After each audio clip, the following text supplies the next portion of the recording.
राधे राधे भाइयों। भाइयों BSF HCM का मॉक टेस्ट सॉल्व करते हैं अब कि जो है बीएसएफ एचसीएम में मॉक मैथ कैसा आता है। जो है ये पहला मॉक टेस्ट है बीएसएफ एचसीएम का। अभी तक मैंने बीएसएफ एचसीएम का जो है कोई मॉक टेस्ट नहीं लगवाया है।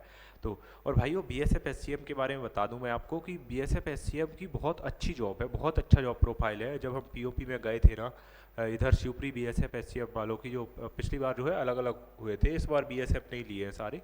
तो एचसीएम वालों का बहुत मस्त जॉब है ये, समझ लो। और भाइयों इसके साथ साथ इसमें कंपटीशन भी बहुत है, इस बात को भी आप बिल्कुल नज़रअंदाज नहीं कर सकते। इसमें बहुत कंपटीशन है एचसीएम में, जितनी अच्छी जॉब है उतना ही ज़्यादा कंपटीशन है। और फिर इस ऐसी ही इसमें टाइपिंग भी हार्ड है। तो ओवरऑल कुल मिला के ये है, पहले ही उन्होंने रनिंग ले ली, फिर फिजिकल इसमें, सॉरी रनिंग और फिजिकल तो एक ही है। तो आपको ये राहत मिल जाती है कि रनिंग फिजिकल होने से आपको जो है एग्जाम में जो है कम भाई बंधु बैठेंगे, तो जो है बाद बाकी ये है, इससे ज़्यादा फर्क नहीं पड़ता। क्योंकि जो तैयारी कर रहे हैं एक्चुअल में, जिनसे कॉम्पिटिशन है, वो तो रनिंग हो जाए पहले या नहीं हो, जो है वो अपना काम करते हैं। और जिन्हें जॉब लेनी है वो तो जो है अपनी एक सीट फिक्स कर लेते हैं। तो भाइयों इसके लिए जो है आप टाइपिंग पर भी ध्यान दें और मॉक टेस्ट पर भी ध्यान दें और पढ़ाई अच्छे से करें। क्योंकि इसमें जो है आप ऐसा ना सोचें कि पहले रनिंग हो गई है तो कंपटीशन कम है। क्योंकि मैंने सुना है, एक भाई है वो बोल रहा था कि नहीं भैया बीएसएफ एचसीएम तो ऐसे ही हो जाएगा आराम से। तो भाई ऐसे आराम से नहीं होगा, ऐसा ना सोचें। बीएसएफ एचसीएम में भी जो है आपको जी जान लगानी होगी, तो आपको अच्छी मेहनत करनी होगी। आप टेलीग्राम से जुड़ जाएं, इसी के डिस्क्रिप्शन में लिंक मिलेगी, तो आपको जो भी ज़रूरत वाली चीज़ें हैं वो मिल जाया करेगी और इन्फॉर्मेशन भी मिल जाया करेगी। उसके अलावा आपको मुझसे कुछ भी बात करनी है तो इसी के डिस्क्रिप्शन में इंस्टाग्राम की लिंक मिलेगी, तो जो है उससे आप मुझसे बात कर सकते हो। चलिए देखते हैं, सॉल्यूशन करते हैं इसका। ठीक है, आपके कितने मार्क्स आए आप कमेंट बॉक्स में अवश्य छोड़ दें अपने। और भाइयों चैनल को भी सब्सक्राइब करके रखें। तो ठीक है, इसे देखते हैं। सबसे पहले ए से सॉल्व करते हैं। तो ब्रैकेट के अंदर क्या होगा, ये 1/8 गुणा 512।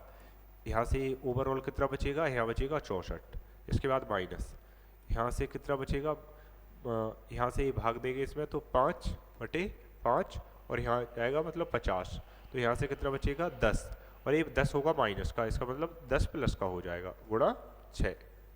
गुणा 6 तो 10 गुणा 6 60, 60 और 64 कितना हो जाएगा ओवरऑल 124। तो 124 जो है आंसर हो जाएगा अपना। चलिए देखो भाइयों, आपको जो है इसमें टाइम पर्याप्त है, ऐसा नहीं है कि टाइम कम पड़े, लेकिन फिर भी टाइम कम पढ़ने जैसा ऐसा कुछ रखना नहीं है। टाइम कम पढ़ना नहीं चाहिए आप लोगों को, आपको ऐसे तैयारी रखनी है। 18 पुरुष किसी काम को 9 दिनों में कर सकते हैं। आपको जो है ऐसे मेथड बताए जाएंगे, आपको ये नहीं है ये मॉक टेस्ट के सॉल्यूशन नहीं करवाया जा रहा है, आपको ऐसे मेथड बताया जा रहा है कि आपको पेपर में देख के कैसे सोचना है क्वेश्चन। जैसे एक क्वेश्चन देखते हैं, ठीक है। 18 पुरुष किसी काम को 9 दिनों में करते हैं, ठीक है। टोटल कितना हो गया, 18 पुरुष और 9 दिनों में कर रहे हैं, टोटल वर्क कितना हो गया। उसके बाद 5 दिनों तक काम करके, इसमें यहाँ क्या सीखने को मिला आपको, हर एक पॉइंट पे सीखने को मिलेगा। यहाँ क्या सीखने को मिला, कोई भी ऐसी आ गई है तो उसे लिख दो, उसका गुणा नहीं करना है तुरंत, हो सकता गुणा करने की जरूरत ही ना पड़े।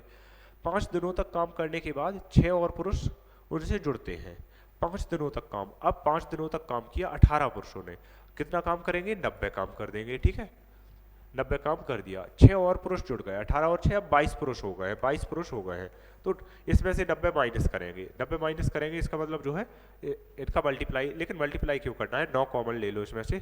तो 18 माइनस 10 हो जाएगा, तो ये कितना बचेगा 8। तो 8 नम कितना आएगा 72। इसका मतलब जो है काम कितना बचा, काम बचा 72। नहीं बेट भाई, हाँ। तो 22 लोग अब इस काम को करेंगे, तो 22 लोग काम करेंगे, 72 काम है, तो कितने में होगा, 22 66, और कितना बचेगा 22 66, और बचेगा कितना, ये काम क्यों नहीं कर रहा है, इरेजर काम नहीं कर रहा है।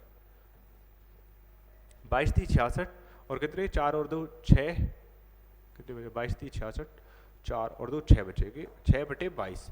इसका मतलब आंसर कौन सा हो जाएगा, नहीं यार ये तो मिस्टेक कर दी, ये तो कोई ऑप्शन में ही नहीं है। ये कितना बचा 72, ठीक है। और 18 और 6, अच्छा 4 जोड़ दिए, 18 और 6 जोड़ेंगे, इसका मतलब ये 24 हो जाएंगे, ठीक है। 72/24 हो जाएंगे, ठीक है। 72/24, और इससे कैलकुलेट करेंगे तो 72 दिया 172, 24 दिया 72 आ जाएगा। तो आंसर जो है 3 हो जाएगा। चलिए क्या है ये, अच्छा ये अलजेब्रा, ठीक है। देखते हैं इसमें क्या है। देखो ऐसे क्वेश्चन जो भी होंगे वो आप ये ध्यान करना है, ये स्टैंडर्ड डाटा पे होंगे, ऐसा नहीं है कि मुंह उठा के क्वेश्चन कर दिया। ये क्वेश्चन जो है स्टैंडर्ड डाटा पर होते हैं। अब इसमें ऊपर 125 है और नीचे 8 है, इसका मतलब जो है ऊपर 5 होगा नीचे 2 होगा, और अगर ऊपर 5 करना है और नीचे 2 करना है, ऊपर 5 तो है ही, नीचे 2 करना है, इसका मतलब 2 से भाग देना होगा। तो इस पूरे में 2x से भाग दे देते हैं। तो पहले 2x स्क्वायर में भाग देंगे तो क्या बचेगा, x बचेगा अकेला। इसके बाद माइनस 7x में भाग देंगे 2x का, तो क्या बचेगा, 7/2 बचेगा केवल, प्लस 5/2x, 2x से इसमें भी भाग देंगे तो ये आ जाएगा बराबर 0। ठीक है, अब ये 7/2 यहाँ पहुँच जाएगा ये उठ के, तो इधर पहुँच के प्लस का हो जाएगा, तो यहाँ आ जाएगा 7/2। ठीक है,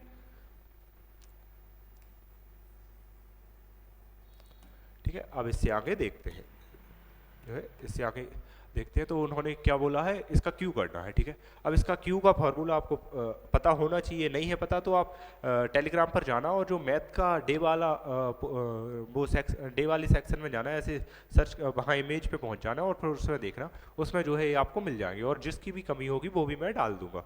तो इसमें एक्स क्यू वाला फॉर्मूला लगाएंगे, तो फॉर्मूला लगाते ही क्या आएगा, इक्वल टू में सीधा बराबर ही लिखते हैं इधर, तो ये यही हो जाएगा सेम टू सेम, इसका क्यू हो जाएगा, इसका क्यू और इसका क्यू। इसके बाद इधर क्या आएगा, 7/2 कॉमन होगा, यहाँ 7 का स्क्वायर 7749 अपॉन 4 माइनस 3, और जो है इन दोनों का गुणा होगा आपस में, तो कितना आएगा, x से x कट जाएगा 5/2।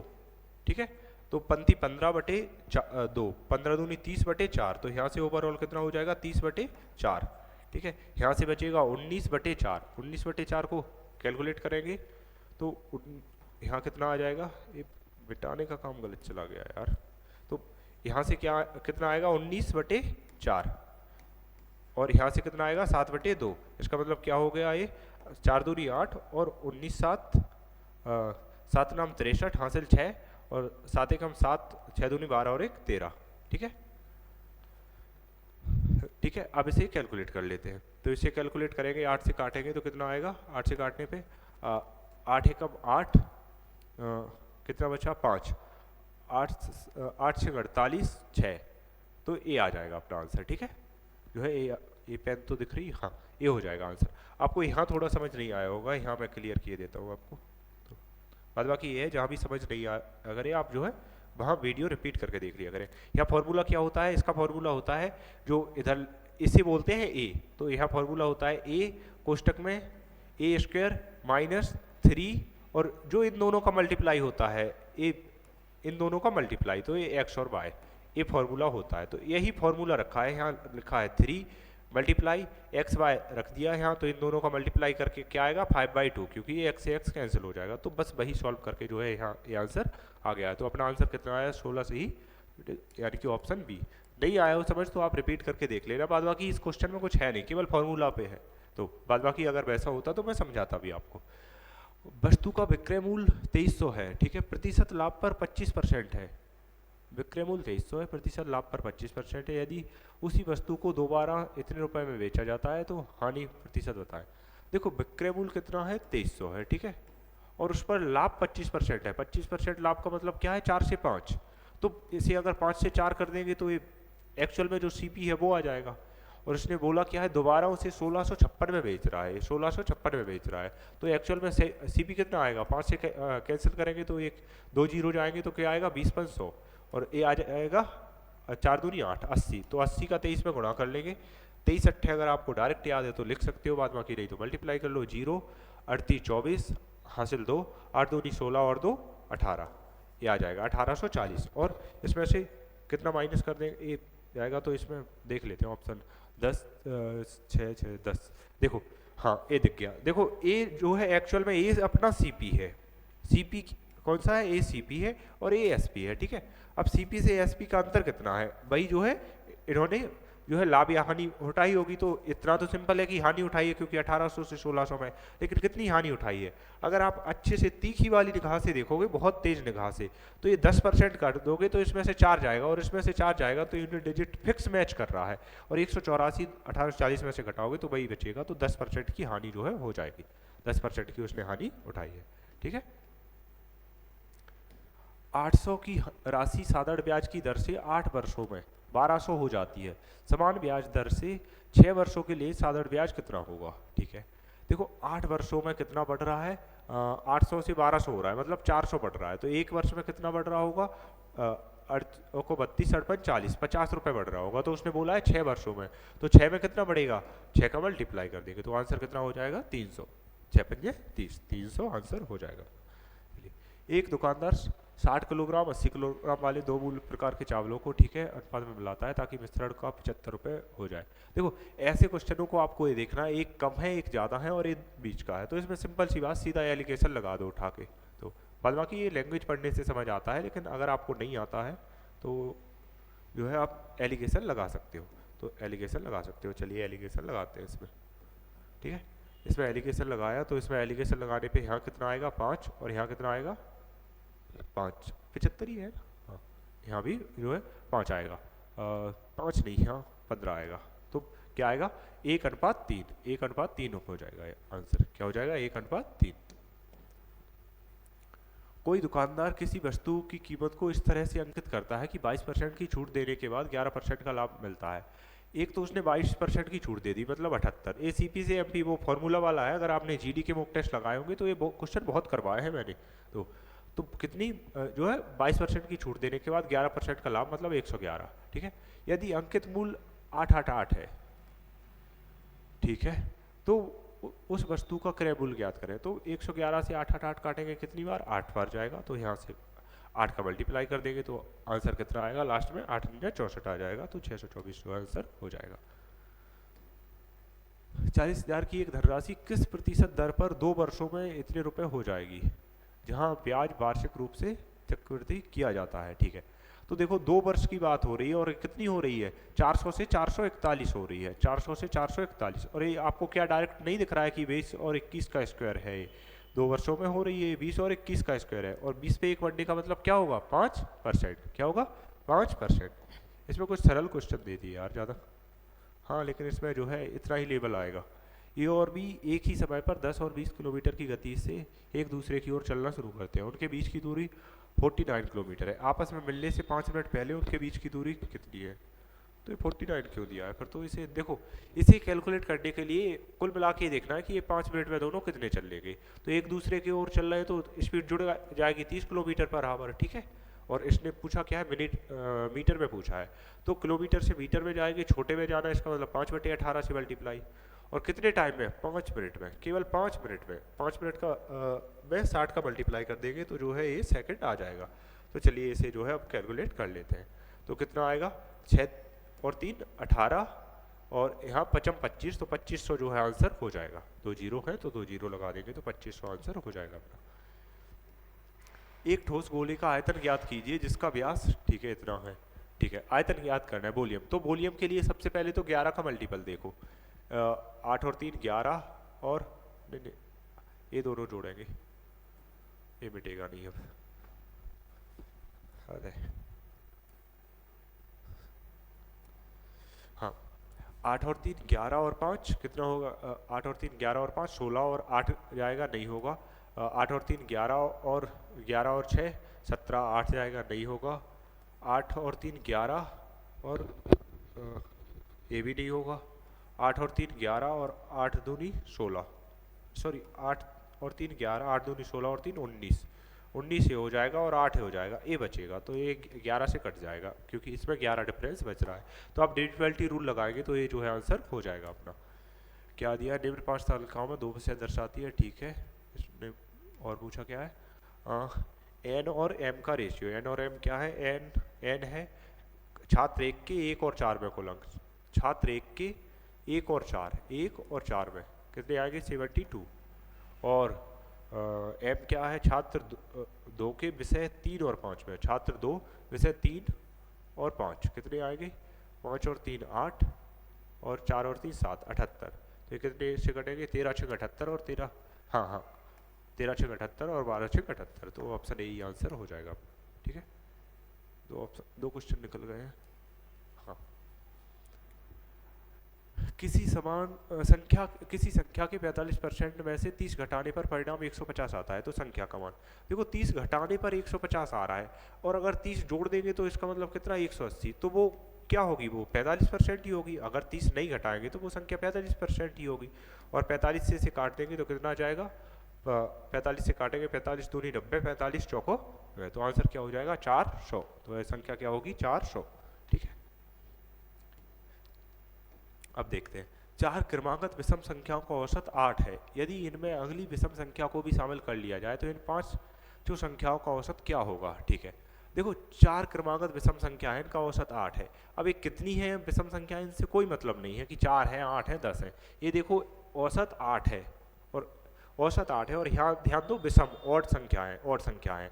अगर ऑड हो या इवन हो, ऑड हो या इवन हो, प्राकृतिक नहीं होनी चाहिए, ऑड या इवन हो। तो अगर आगे बढ़ाते जा रहे हैं तो सीधा सीधा एक एवरेज बढ़ता जाएगा, और कम कर रहे हैं तो सीधा सीधा एक एवरेज वैसे जो है एक कम होता जाएगा।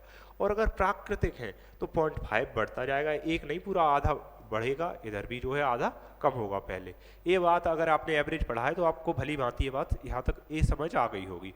और अगर ये बात समझ आ गई होगी तो इसमें कुछ नहीं है क्वेश्चन में, इनमें अगली विषम संख्या को भी शामिल कर लिया जाता है तो नई 5 संख्याओं हो सकती। तो नई संख्या अगली एक शामिल की है तो 8 से एवरेज क्या हो जाएगा 9। बाद बाकी आप चाहो तो संख्या मान के कैलकुलेट भी कर सकते हो इसे, जो है जैसे आप संख्या मानोगे 4 क्रमागत और जिनका औसत जो है 8 होगा तो भी आप कैलकुलेट कर सकते हो। बाद बाकी अगर आपने एवरेज पढ़ा है तो आप जो है जैसे बताया ऐसे ही करें। और ये बहुत अच्छी चीज़ है, आप ये सोचें कि हर सम का अगली एक सम संख्या जोड़ दें तो एक एवरेज बढ़ जाता है, एक सम अगर कम कर दे तो एक एवरेज कम हो जाता है, अगर पिछली वाली जोड़ दे, समझ रहे हो, तो इस तरह से। और अगर डायरेक्ट संख्या जुड़ रही है कि कम ज़्यादा नहीं कर रहे हैं तो जो है तब कुछ नहीं होगा।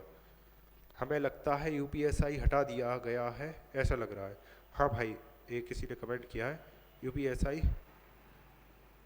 कमो, हाँ भाई हटा दिया है। अच्छा, पिछली वाली वीडियो पे कमेंट है, मैं सोच रहा अभी तो वो वीडियो अपलोड ही नहीं की। चलो इसे देखते हैं। तो देखो इसे एक तो आप ऐसे इधर से मल्टीप्लाई करके कर सकते हो, और मैं मल्टीप्लाई ना करके मैं सलाह दूंगा कि इसे CND पे करो। आपको CND आता हो अगर तो ठीक है, नहीं तो मैं सिखा देता हूँ। CND का मतलब ये होता है कि फर्स्ट वाले को ऊपर रख लो। आप कहोगे भैया समझ नहीं आया, जिस तरह से ये सेम कंडीशन हो, ऊपर प्लस हो नीचे माइनस हो और सामने कुछ भी लिखा हो, तो इसमें CND लगा दो कि ये दोनों सेम होने चाहिए, ऊपर प्लस माइनस होना चाहिए। तो और आप कहोगे अगर प्लस माइनस ना हो या सेम ना हो तो नहीं लगेगा। और CND वही लगता है जहाँ ये ऐसे होते हैं। आप कहोगे तो फिर क्या मतलब है भाई, सबसे ज़्यादा जो है ऐसे क्वेश्चन जो आते हैं वो CND के लिए ही आते हैं, तो इसी मेथड पे होते हैं। बराबर इसके नीचे एक मान लेते हैं तो ऊपर कर देते हैं A+B, इसे A मानते हैं, इसे B मानते हैं, ऊपर कर देते हैं A+B, तो 7 और 1 8 हो जाएगा, और नीचे जो है 6 हो जाएगा, A-B, तो नीचे 6 हो जाएगा, और तो कितना आएगा 4/3 आ जाएगा ये। ठीक है, अब इसे कैंसिल करते हैं, इसे कैंसिल करेंगे तो कितना आएगा, इसे कैंसिल करेंगे, निकालना क्या है अपन को, साइन निकालना है। साइन निकालना है तो यहाँ से इसे कॉट का मान कितना होता है, या फिर इसे सिंपल सा इधर ही लिख लेते हैं, कॉसेक का मतलब क्या होगा 1/sin। ठीक है, अपॉन, ज़्यादा नीचे लिख, अरे यार ये पता नहीं क्यों ये फीचर काम नहीं कर रहा है अभी मिट्टी का, या तो डाटा तो है ही कनेक्ट यार। हाँ, क्या होगा 1/sin। ठीक है, और इसका कितना होगा कॉट का, tan का उल्टा कॉट होता है, इसका मतलब cos/sin, यही होगा।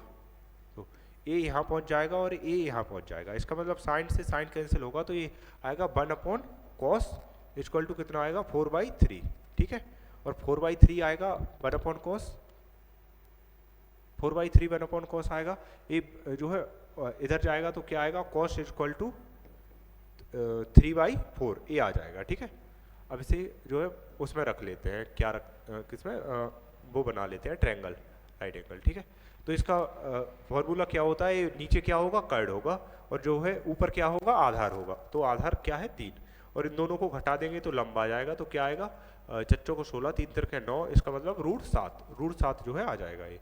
अब इसे पूरे को हटा देते हैं। ठीक है, पूरा हट जाएगा इससे तो नहीं, यार बोर्ड बहुत हीट कर रहा है, हाथ घुमाने पे इससे ऐसा लग रहा है कि बहुत गर्म हो गया है। चलो अब इसका साइन का मान निकालते हैं। साइन का मान कितना आएगा, लंब √7/4, तो √7/4 लिखेंगे, इसका मतलब क्या आएगा ऊपर 7/4 ही बचेगा, क्योंकि 1 4 से तो 1 4 कैंसिल हो जाएगा, -1 अपॉन में 4 - 7/4 अरे माइनस नहीं, यहाँ मल्टीप्लाई होगा तो ये चार तो कैंसिल ही हो जाएगा, एक तो नीचे क्या बचेगा 7/4 माइनस नहीं इधर प्लस आएगा, ठीक है। 4 इधर जोड़े करेंगे तो क्या आएगा -4 और क्या बचेगा 3/4 और नीचे 4×5 20, 20 और 7 27/4। तो ये सबसे ये यहाँ जाएगा, ये ऊपर जाएगा तो ये 4 से 4 कैंसिल होगा, 1/9 आंसर जो है आ जाएगा, तो 1/9 आंसर आ जाएगा, ठीक है, ऑप्शन सी। बाद बाकी इसका एक दूसरा तरीका भी है, आप ऐसे ना करके लेकिन ठीक है अब कर ही लिया है, आपको जो दूसरा तरीका बताने के लिए। अभी बोर्ड भी बहुत हीट हो रहा है और मुझे भी बहुत गर्मी लग रही है, सब मतलब पता नहीं अजीब सा फील हो रहा है।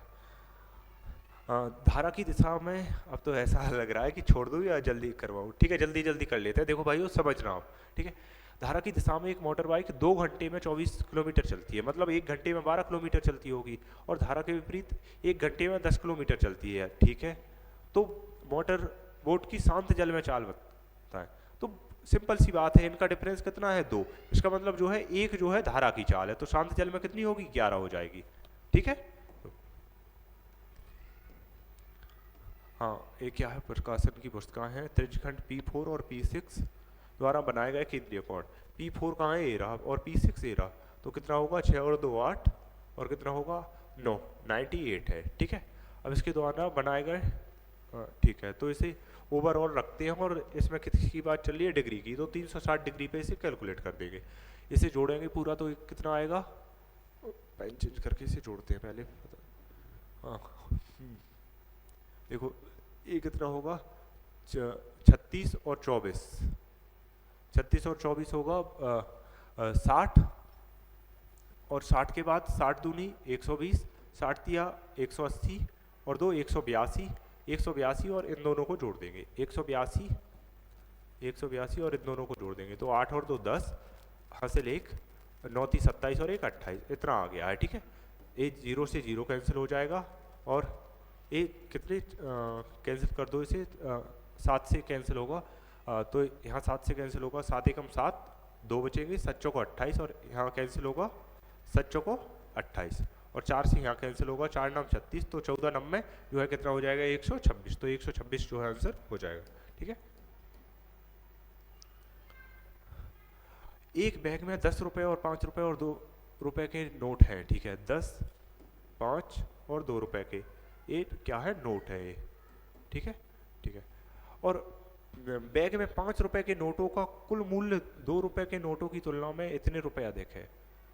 अच्छा ठीक है, ये नोट 5 रुपए के नोट और 2 रुपए के नोट से कितने ज़्यादा है, तो पहले तो ये मूल्य की बात हो रही है, तो मूल्य निकालें, मूल्य निकालेंगे तो 10 रुपए के अगर 10 सिक्के हैं अपने पास तो कितना होगा मूल्य 100 रुपये हो जाएगा, और 5 रुपए के 5 है, इसका मतलब कितना हो जाएगा 25, और इसका कितना होगा 4, और इससे कितना ज़्यादा दिया हुआ है, ये दिया है 21 ज़्यादा, जबकि इसने कितने की बात की है 84 रुपये अधिक है, 84 रुपये अधिक है, मतलब 21 चौको 84, 21 गुना 4 84, ठीक है, तो 4 आ गया।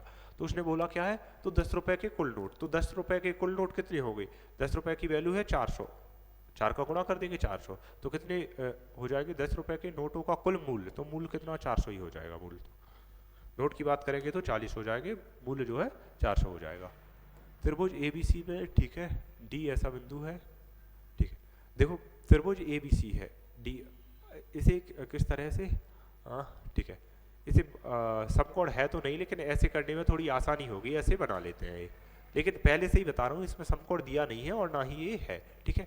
BC पर D है तो यहाँ A रखते हैं, यहाँ B, आप कहोगे ऐसे क्यों रखा, तो आपको अभी पता चल जाएगा कि इससे जो है क्या फायदा हो रहा, ये D बीच में है, ठीक है, और ये एक लाइन खींचती बीच से, क्योंकि ऐसे में जो है समझाने में आसानी होगी। बाद बाकी ये समकोण नहीं है, ये त्रिभुज जो है नॉर्मल है। इसके बाद CA 12 दिया हुआ है, CA 12 दिया हुआ है, CD 8 दिया हुआ है, ठीक है, और ADC A और BAC ये दोनों बराबर दिए हुए हैं, BAC और CAD, ठीक है। चलिए तो अब इसे कैलकुलेट कर लेते हैं, ये दोनों जो है बराबर दिए हुए हैं, फिर से पेन चेंज करते हैं, ब्लैक दो इसे, ठीक है। हाँ तो इसने पूछा क्या है C और B, इन दोनों का मान पूछा है, इन दोनों को जोड़ के, तो इन दोनों का मान क्या मान लिया कि ये x है, ठीक है। अब इसे सिमिलरिटी लगाते हैं, इसमें ये भुजा अगर ये बराबर है तो ये इसके सामने छोटे वाले के सामने 12 है, तो ये भुजा ये बराबर है तो इसके सामने भी जो है इसे नीचे रख लेते हैं 8 प्लस एक्स, तो या फिर पूरे को ही x मान लेते हैं 8 प्लस एक्स क्यों, हाँ पूरे को ही x मान लेते हैं, ठीक है। ये यहाँ से यहाँ तक पूरा ही x मान लिया है, ठीक है। ये क्या है, हाँ पूरा ही इसे x मान लिया है क्योंकि फिर ये अलग अलग लिखना पड़ेगा, तो पूरा ही x मान लिया है इक्वल टू। अब इसके बाद जो है क्या इसके बाद क्या बचता है, इसके बाद एक ए एंगल है और एक ए एंगल है। अब इन दोनों में ये तो ठीक है ये हो गया, अब इन दोनों ही त्रिभुजों में ए एंगल सेम है, ए एंगल जो है सेम है, तो इसका मतलब ए एंगल और ए एंगल बराबर होगा, आया समझ। अगर ए एंगल दोनों में सेम है तो बच्चा जितना वो होगा वो ये होगा, बाद बाकी यहाँ आप अल्फा बीटा भी लगा के कर सकते हो कि ये यहाँ अल्फा है, यहाँ भी तो अल्फा होगा और यहाँ बीटा होगा, तो ठीक है, तो अल्फा बीटा लगा के भी आप कर सकते हो। तो यहाँ फिर से छोटे के सामने वाला लेना है, तो छोटे अल्फा के सामने कितना है 8 और यहाँ बीटा के सामने कितना है 12, तो इसे कैलकुलेट कर देंगे, इसे कैलकुलेट करेंगे तो कितना आएगा, समझ में आ रहा है आप मुझे ऐसा तो नहीं है कि मैं अपने आप को ही समझा रहा हूँ, इतनी भी मतलब चार से काट देंगे 36 12 और 6 36 18, एक्स की वैल्यू कितनी आ गई 18, तो 18 जो है आंसर हो जाएगा, यही एक्स की भी वैल्यू जो है पूछिए, ठीक है। जहां समझ नहीं आए वहां आप रिपीट करके देख लेना थोड़ा सा। दो संख्याओं का लघुत्तम समावर्तक LCM और HCF 13 गुना है। लघुत्तम समावर्तक जो है HCF का 13 गुना है, HCF और LCM का योग 252 है। यदि उनमें से संख्या 54 है तो दूसरी संख्या, अरे यार बहुत गर्मी लग रही है, इसे कैसे करेंगे, देखो इसे एक तो आप पूरा कैलकुलेट कर लो, दूसरा कैलकुलेट नहीं करना है तो ये देखो कि LCM और HCF का रेशियो कितना दिया है, HCF 1 है तो LCM 13 है, LCM का रेशियो अगर 13 दिया है इसका मतलब 13 से डिविजिबल तो होगी संख्याएं दोनों में से कोई एक, और ये संख्या 1 दी है, ये 13 से डिविजिबल नहीं है, इसका मतलब दूसरी संख्या 13 से डिविजिबल चाहिए, तो दूसरी संख्या आप इनमें से 13 से डिविजिबल छांट लो कि 13 से डिविजिबल ये रही ओनली, तो यही जो है आंसर हो जाएगा। आप एक्चुअल मेथड से तो आप जो है इसे कैलकुलेट कर ही लोगे, तो आपको ऐसे ही पेपर में भी टाइम जो है ऐसे ही बचाना है कि मान लो आपको गर्मी लग रही है और आप जो है टाइम बचा रहे हो। संगत भुजाओं का अनुपात इतना है तो त्रिभुज के क्षेत्रफलों का अनुपात, तो क्षेत्रफलों का अनुपात करने के लिए जो है इसका स्क्वायर कर दो, और इसका स्क्वायर करने पे क्या आएगा 5 और 7, ऑप्शन बी जो है आंसर हो जाएगा इसका भी। चलिए जो है मैथ के अपने पूरे क्वेश्चन हो गए,